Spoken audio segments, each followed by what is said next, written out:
Speaking of reliability, a podcast with good friends talking with you about reliability engineering topics.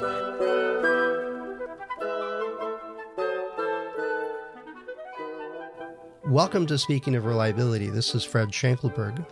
And this is Kirk Gray. Hey, Kirk. According to our master schedule and listing of episodes and stuff like this episode should be episode 805, which I think is a freeway in LA that's usually jammed all up all the time, which is just coincidence. And it's scheduled to come out on Halloween.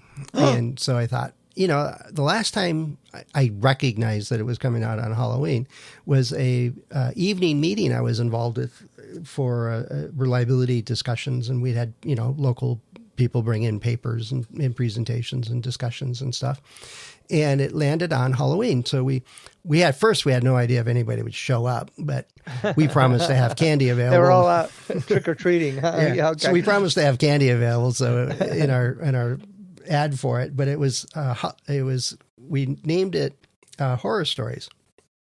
And we had everybody come in, sign an NDA, basically saying that they won't talk about anything that they hear in the room, because a lot of this stuff is stuff that's never going to get published.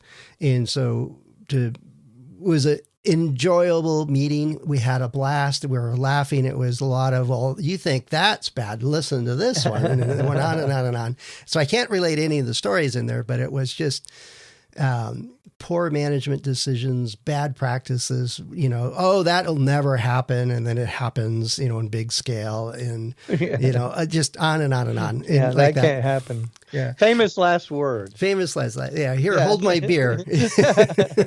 That'll never happen. That'll never happen. Right. Yeah. Okay. And, you know, they're a good, reliable supplier. They'll never lose their process control. Oh, right. Mm-hmm. Yeah. Right. Okay. Yeah, well, you know, we talk about gremlins. We do. And bugs. I mean, the idea of software bugs is just the, you know, creature crawled. I actually did that one time. I got called down to the shipping dock, the receiving dock, when I was working at HP with the inkjet printers. And somebody said, you're not going to believe how this one failed. And they were in the process of extracting a very large rat that had been electrocuted because it decided to chew on, like, the circuits in the power supply. And well, that's where the term computer bug came from. But yeah, it was actually bugs. Admiral. She was the I forget her name. I'm sorry, but she actually found a bug, insect in a I think an old type computer system. Mm-hmm. And, you know, it was, you know, that's what she called a bug. So it became labeled now for now and forevermore, anything that causes a failure in, I think it's software. Primarily software. Primary software. But you hear it every now and then in other places. But yeah, mostly software. They call it a bug. Remember Paul Parker showing a rat in a power supply, shorting it out. And they're known, of course, they've caused several electrical problems in the world, chewing through cables and getting into transformers. Oh, I saw an image on LinkedIn a few months ago, and I wish I would have kept it. It was this electrical box like at a factory. Yeah. And it had this great big massive snake curled up in it. It's like, okay, you check the wires, George. Yeah, that's kind of scary. Yeah, you know. Yeah, but I remember when I worked at Raychem years and years ago, and they had their own power substation, because we did some pretty massive amounts of energy use in the production facilities we had there. And a squirrel decided to leap across two electrodes in the live and neutral substation. And that was the end of the squirrel. Yeah, there wasn't much left. They were identified parts of it charged there. It was like, and then it knocked out the substation. And so, you know, and at that point, when the power goes out, you know, and we're starting to use computers, we all sat around the hallway going, okay, now what do we do? Well, let's hold a meeting. Well, I don't have my PowerPoint, kind of thing. Yeah. What did the people in the old days do? It's hard to protect, you know, some like, oh, you know, think of those things that a rat or a mouse or some kind of insect might get in there and it's kind of classic with power supplies. And I remember stereos. There was some substance on circuit boards that I know the cockroaches loved. I would occasionally have those. The power meters, the electric power meters. I worked with a company that makes these things briefly, and one of the things they were struggling with was in areas where they don't get a hard freeze on the ground. They can bury they put the power lines are buried in suburbs and other places, and they put the meter in the ground because it's not going to freeze. And I don't know how in northern climates we put the meters on the side of the house, which we know is going to freeze. But I guess it's the ground movement and stuff like that. But anyway, they would put it in a subterranean, enclosure, and be just below the ground basically. Mm-hmm. And they were having all these problems because the insulation on the outer insulation to keep moisture out and the inner insulation to keep moisture out of the electronics was all getting chewed away. And it took them a while to figure out that it was fire ants. The one particular species of ants, which are prevalent in Texas, as you know, they are attracted to electromagnetic radiation. So when you put a little E field there, right, you're passing current through and it makes a little field, and they have their meter there that creates an antenna essentially. Very low power, low stuff, but these things would just want to get as close as they could to it. So they would chew through everything to get to it. Interesting. And then they told me there was a lab in Austin that does fire ant testing. That's what the lab does. Can you imagine? Hey, look, these guys are hungry. Let's get something for them. Right. Well, gosh, Fred, that sounds like it could be turned into a fire ant trap, for the future. I mean, it's something. I don't know why that wasn't invented then. If that's all true, that we didn't use those to attract fire ants into traps, because they are a constant problem. They were a big problem in Texas. And, I know. I've run across them on occasion when I was in the Army, and I was like, no, I'm out of here. These things are, luckily I can move faster than they can. Right. They hurt. They hurt. That's for sure. But yeah, can you imagine running a lab for that and going, did you leave that door open? Right. We lost all our fire ants, whatever. But there are tests for all kinds of like fungus. I know some military tests. They're looking for various and it's specific kinds of fungus. Right. I remember one time I was doing a test. It was for a product that was handheld and is like a phone, but not a phone, but it would be held up to your face. And so one of the chemicals they wanted, the team wanted to test was perfume, an aftershave and perfume. So I went online. All right. I went to the library basically and I asked around, what is there's thousands of perfumes. What element in which perfume is the one that causes the most problems with finishes and skin irritation and stuff like that? Yeah. And it was consensus. It was Red Arden number 5. And I don't even know if it's still around anymore, but it was not an expensive perfume, but that was the poster child. And I think it was Banana Boat sunscreen was the other one for sunscreen. Okay. I mean, there were certain ones that were they would eat through anything. And I'm like, and they sell this over the counter? Really? Yeah, no, this stuff was horrible. It was, Coca-Cola has its own bit of acidity, right? It does all this stuff. And then it gets all sticky and gummy and stuff. So it's a great chemical to use on your keyboard to test it. But if you want to peel paint off of a finish that's not done well, pour this perfume on it and, dab a little bit on it and let it sit for a couple hours. It'll peel and crack and craze. If it's not done right. Large ingredient is alcohol. What's the active chemical that's... It's not listed on it. It just says, carrier with natural flavors or whatever. But there was some lab, I think it was probably Kels, had the grad students go through 2,000 different bottles of perfume and figure out which one was the worst. That'd be a lot of testing and trying to do analysis. I'd say, to me, that more straightforward would be understanding what the chemical breakdown is or whatever the process. This Oh, you would and I think, would be yeah. surprised that kind of concentration that would be on your face and hopefully not still wet. You don't soak yourself in perfume. Hopefully, Well, no, some women may. yeah, I've run into a few. Yeah, Yeah, it's like, but it can happen. But I mean, it's amazing to me of all the different ways we go about, torturing products to basically let them, make them give up their secrets of how they fail. But then we keep inventing new atmospheres, just think of and you used to work in the wafer fab industry.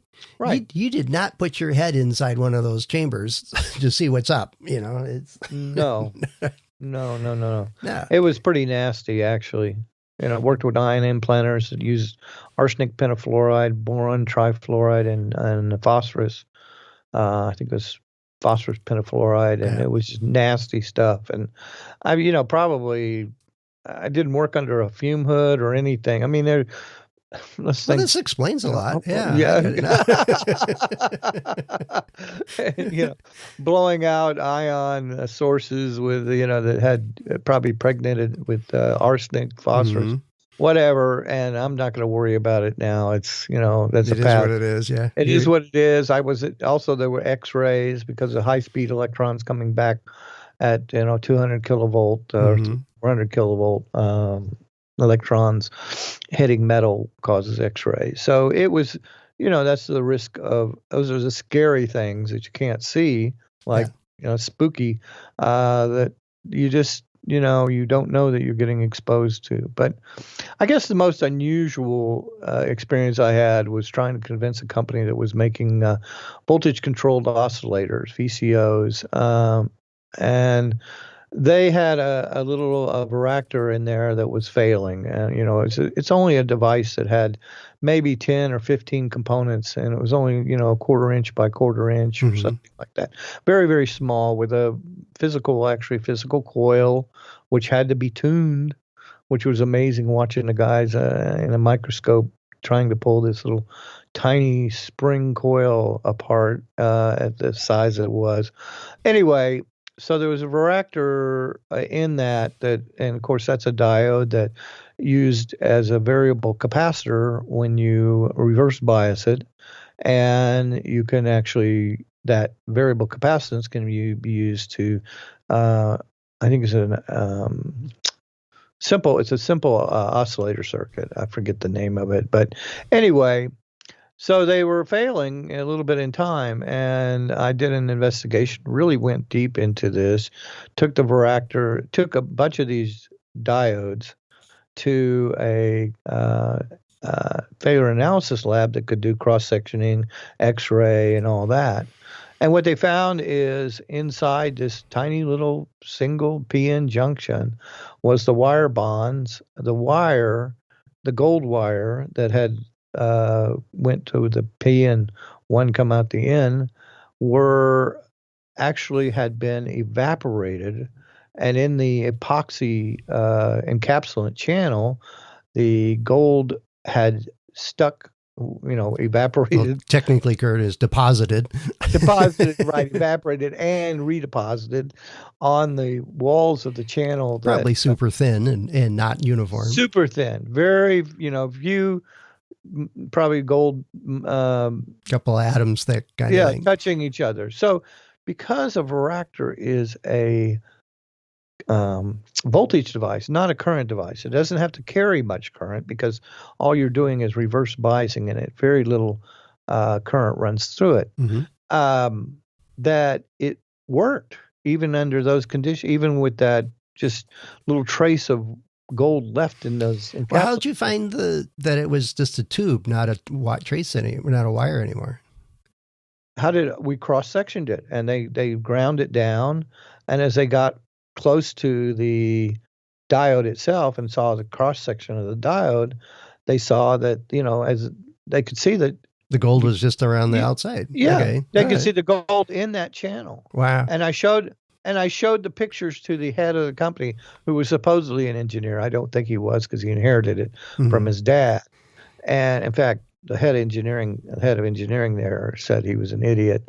Anyway, which he proved later, because then he came up with this idea, because he wouldn't, these were provided by some huge like Toshiba or whoever makes billions and billions of these tiny little diodes, Right. on a tape reel.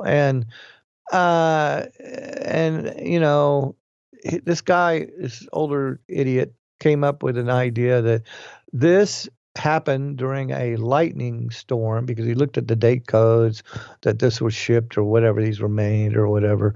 He says, and of course it was a small group in the lot that had been damaged somewhere along the line.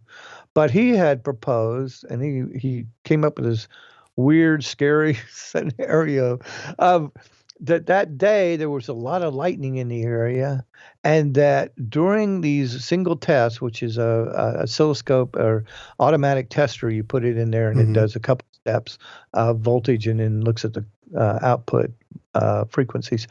Okay, that it had traveled through this whole building system, the wiring, and had gotten through this oscilloscope and gotten into the test rig and gotten into that one device, and it had destroyed this one gold lead, this huge pulse that would have evaporated the gold but kept the diode functionally intact was the problem. And they went out and they got all kinds of lightning sensor, power monitoring. And they spent ridiculous amounts of money.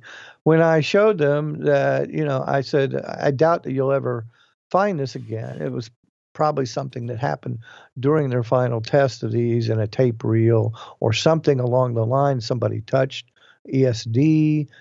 Somehow this huge pulse of energy had gone through, but it had only been enough to destroy the wire and not the diode itself, or damage the diode itself internally, because it functioned. So it was just like, this has got to be another world that this guy's coming up with this idea.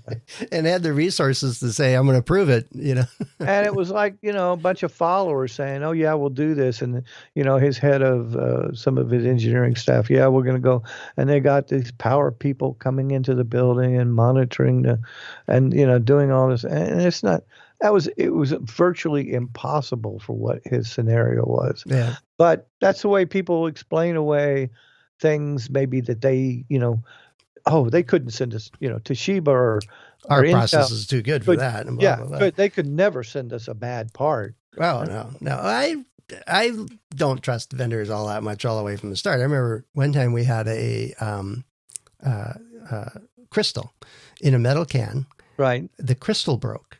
Right. And I've seen that too. Yeah. And so we opened it up, it's a little Dremel saw blade type thing, and cut the top off this thing. And it was like, oh, the epoxy that holds the crystal to the little paddles, the little leads that come up to it, right. only went part way across the paddles. And that created a stress concentration. And that's exactly where the crack occurred. And then it failed. And so we sent pictures and everything else back to the vendor, and he says, that's not possible. Okay. We're just photoshopping these pictures for the fun of it, Right, yeah. And he says, well, what do you do to make sure that this doesn't happen? And this being it breaks, he says, well, we drop test it. And I says, okay, describe that to me, please. And they said, well, we take 10 crystals, and we hold them about 3 feet, a meter above the floor. Well, what's on the floor? Well, carpet. And we drop it. Oh, yeah. Is it on a circuit board or is it on anything? No. It's just a crystal. We don't make circuit boards. We make crystals. And we drop it a few times and then we check it and it's fine. It always passes. I'm like, oh, okay. It's like, yeah, I know. Right? How about your process for actually applying the epoxy? Oh, what's that got to do with it? This is, like, come on. The problem with these little parts is, unless you're the OEM are receiving it and having to malfunction, that and also really willing to go into this and not saying, well, I just got some bad parts, and you really want to find out the root cause. It's quite a challenge on some tiny little crystal device that may cost a nickel in quantity or some, Well, yeah, no, I agree 20 with cents. that. It's very difficult to get people invested, or if you're a small customer relative to, car companies or something, it's really hard to get attention about a batch, a lot-to-lot variation or a lot-to-lot batch that had, and crystals are common as far as cutting the crystal. And I've seen other people report on, crystals being a problem. It's just a the piece of fabrication. quartz. It's a piece of glass Piece of quartz, right. standing there. And just because it's a metal can doesn't mean it's all that safe. Right. Just like a varactor is just a little diode. It's just a tiny one single p-n junction. Yeah. This one that's so inexpensive, and they're produced at such high volume generally that it's really hard to, some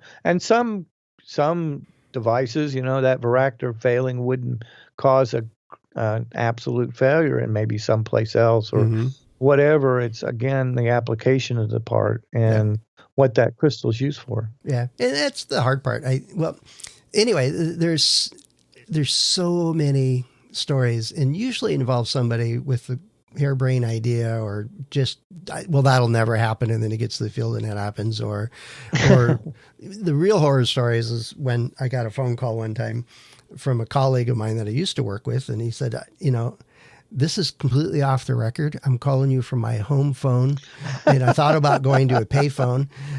We're not allowed to talk about this. What are you talking? Yeah, what are you talking about? And he's like, we're not allowed to call the vendor, but you're in corporate. Maybe you could get a hold of somebody, but you can't tell them what it's about. I'm like, okay, this is really not a whole lot of helpful stuff. But the end of the long part of that story was I said, well, what's the problem? And he says, well, we're having a visual thermal event occur with our product. A what? A visual thermal event. Is that like a fire? No, you can't say that. No. So once the lawyers get involved, then all hell breaks loose. That's when you're going to have a bad day. Well, once the lawyer's involved, what I had a problem with was at a large company that they would close the case to the rest of the It was a need to know basis, and then it was like, everything that we knew had to be turned over to the opposite side, prosecution. Yeah, whatever the other company was, there had to be. Well, it's part of discovery. So discovery. Right. So we never got involved. I mean, it would be. Don't write nothing down. Don't work on it. Yeah. Right. Don't touch it anymore. We didn't know nothing about it. We don't know where it came from. We do our final standard. You wouldn't test. get any listing. You wouldn't get any benefit from the failure occurring. You wouldn't know what to do. And that's the hard part. And you went to the room and said, "You guys we're not going to leave the room with any information here because we want to talk about." And this is where conferences and every place else that you really get real stories, guys that are talking to you and may exchange information that they wouldn't normally write down because, well, that was the idea. So confidential. Yeah. Well, that was the idea of that Halloween meeting. It was a mix of bad management decisions, but it also was like the stories you were talking about, a really odd failure mechanism that you don't really know if this is in major amount of your production, or is it how much we got shipped here? What's the risk here? Right. Those kinds of things are real. And I agree with you, Kirk. And it's a way of wrapping this one up is that, those kinds of things, your marketing team and your legal team probably don't want you talking about it, but it is something that we need to sanitize to the point where it's still useful. We need to spread the information about the causes of unreliability. Oh, yeah. We need to share that, but we can't. It's not that we can't, conflicts. It's that there's so many barriers to it. Right? That's what I mean. That's what you mean, yeah. NDAs. Yeah, there's all kinds of stuff, but it goes a long way to do good due diligence, do the good failure analysis, do the, make a solid business case for what you're doing. Right. All of those things make a difference. Right. So if you're enjoying Halloween and listening to our podcast, which all the brilliant, smart reliability professionals in the world are doing, of course, let us know what your horror story is. What kind of things have you run in that are worth sharing so that other people can learn? But also, we're like, what were they thinking? What's the deal here? How did this happen? Those kind of things just make for good stories, I think. So if you've got something like that, let us know. Head over to accendoreliability.com/go/SOR. And you can find Kirk and I and the other hosts of the show on LinkedIn, plus on our About pages. There's plenty of ways for you to get in touch with us. So enjoy the rest of the day here in the U.S. Anyway, it's Halloween. And other parts of the world celebrate variations of this one point or the other. But whether it's taking the kids out trick-or-treating or having a nice meal with your friends, whatever, enjoy. But we would like to hear from you. It's always a pleasure. So thanks much, Kirk. Always a pleasure. Thank you, Fred. And I hope everybody out there has no gremlins get into their new designs. Yep. Yeah. It's pretty spooky. That's right. All right. Take care, Fred. Thanks, Kirk. Thanks for listening to Speaking of Reliability. We invite you to join the conversation. If you have a question or a topic that you think we should discuss in a future show, please let us know. You can find a comment box below the episode show notes, or just leave a note as part of a review on iTunes.